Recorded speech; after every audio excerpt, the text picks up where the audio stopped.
Place maintenant aux Market Movers en direct sur TV Finance et Boursorama. On retrouve Louis Azaïs, notre expert bourse chez TV Finance. Bonjour Anne-Laure, bonjour à tous. Alors, quelles valeurs sortent du lot aujourd'hui? Alors, on se souvient que depuis un certain temps, il y a quand même pas mal de valeurs qui s'étaient fait massacrer. Et ça avait été un petit peu délicat en fin de semaine dernière. On s'était un petit peu repris hier. Et là, si vous voulez, on peut regarder ensemble parce qu'il y a pas mal de valeurs du CAC 40 qui tentent un rebond. Comme quand même le CAC 40, c'est beaucoup moins gros que le Dow Jones ou que le DAX, mais il y a quand même certaines valeurs qui ont une capitalisation élevée. On regarde ici par exemple, il y a Vinci, donc il y en a beaucoup, donc je ne vais pas toutes les faire, mais disons qu'à peu près, il y a pratiquement, je pense, un peu plus d'un tiers des valeurs du CAC 40 qui peuvent faire un rebond technique, donc c'est quand même important. Si on commence ici, on voyait qu'il y a Vinci, on verra... Il faut voir si ça va se confirmer et si du coup ça va permettre d'éviter le pire, parce qu'on était plus dans une situation où ça commençait vraiment à devenir dangereux, et on va voir si maintenant ce rebond va prendre de l'ampleur et va se confirmer. Donc on commence ici avec Vinci, vous voyez qu'il y a un niveau important 78 et on a échoué plusieurs fois dessus, et en fait cette force maintenant elle peut se retourner. Donc Vinci elle va peut-être essayer de rebondir en direction des 82, voire même carrément des 83.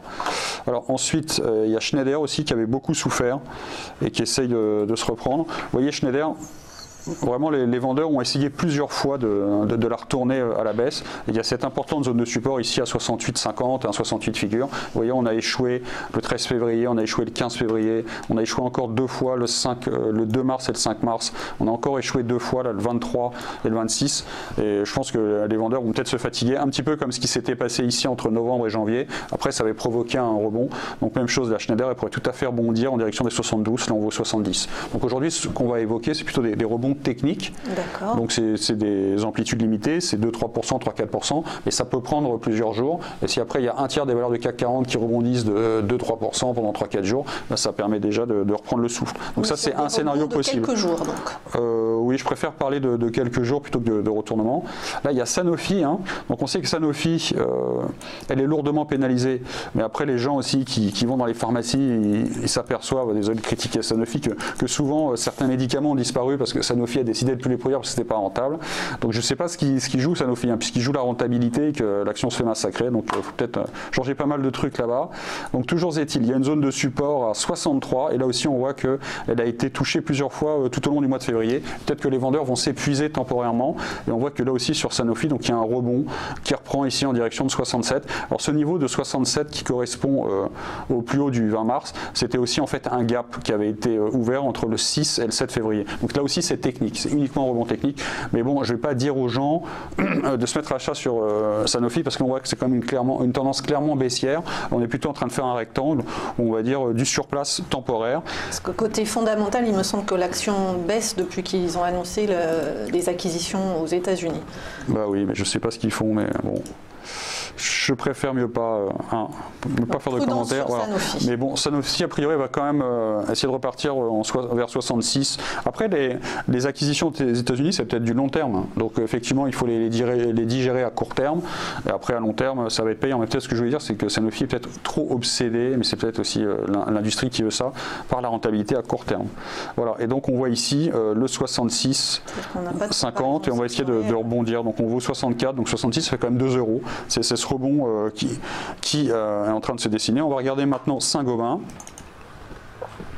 Alors Saint-Gobain aussi qui avait fortement souffert depuis le 27 octobre. Il y a une zone de support ici importante à 42. Peut-être que la baisse est allée trop vite. Maintenant on arrive sur des supports importants en étant survendu. Donc ça peut facilement provoquer un rebond technique et c'est le cas ce matin. Oui, on gagne un petit peu 1,65% et peut-être qu'elle pourrait poursuivre son rebond vers 44,50.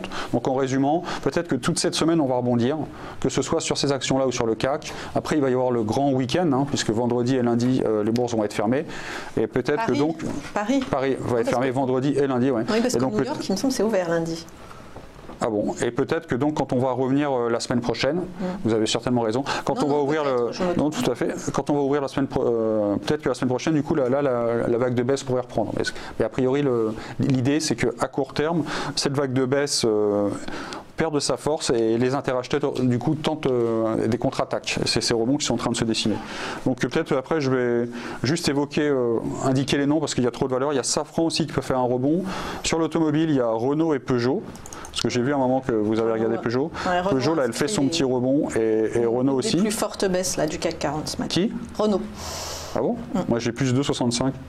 Oui, mais c'est une des plus fortes hausses, pardon. Ah oui, excusez-moi. Oui, c'est moi. Oui, c'est pas. Donc voilà, Renault, c'est pas. À force Renault, d'annoncer une baisse, non, c'est une des plus fortes hausses. Voilà.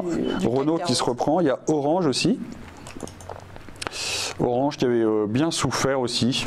Donc c'est plutôt en fait du rattrapage, c'est pas des belles configurations haussières, c'est du rattrapage sur des valeurs qui ont beaucoup souffert. Maintenant ils sont sur des supports et les vendeurs parviennent pas à profiter de leur avantage. Donc du coup ils sont pris à revers et ils peuvent sortir leur position vendeuse.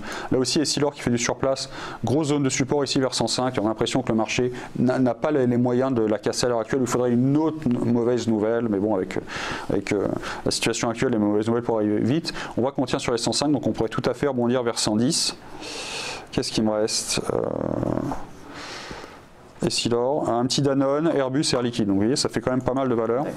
Danone, là aussi, un gros support vers les 63. On voit que pour l'instant, les vendeurs ne parviennent pas à tirer profit de leur avantage. On pourrait tout à fait rebondir vers 66 ou vers 67. Okay. Et après, on finit avec Airbus et Air Liquide qui sont plus ou moins intéressants. Air Liquide ici. Là aussi, gros niveau à 97,50, on n'a pas été en mesure de le casser, donc on pourrait tout à fait rebondir vers 103. Vous voyez que le niveau clé sur Air Liquide, il est ici vers 103. Et on va finir vers Airbus qui est quand même... Alors Airbus, du coup, elle, c'est un poids lourd. C'est un vrai poids lourd au niveau de la CAPI, hein, par rapport... Airbus peut tout à fait regarder une valeur du DAX ou une valeur du Dow Jones sans rougir. Donc vraiment, Airbus est forte. Et donc on voit en plus, enfin une grosse CAPI, on voit aussi que du point de vue technique, on avait fait un gap haussier ici à la mi-février. On est revenu se reposer. On a l'impression que maintenant qu'Airbus veut repartir. Et donc, dans ces cas sur Airbus, ce qu'il faut regarder, c'est d'abord le seuil psychologique des 100 euros. C'est toujours. Il ne faut jamais sous-estimer les niveaux psychologiques, 100, 500, 1000. Donc, a priori, ce niveau psychologique va l'attirer comme un aimant. Et après, si elle la dépasse, il peut y avoir une accélération. Donc, le premier niveau, ça va être 100. Et après, ce sera 103 ou 104. Ça, c'est purement technique. Merci beaucoup, Merci à vous. Louis Azaïs, expert bourse chez TV Finance.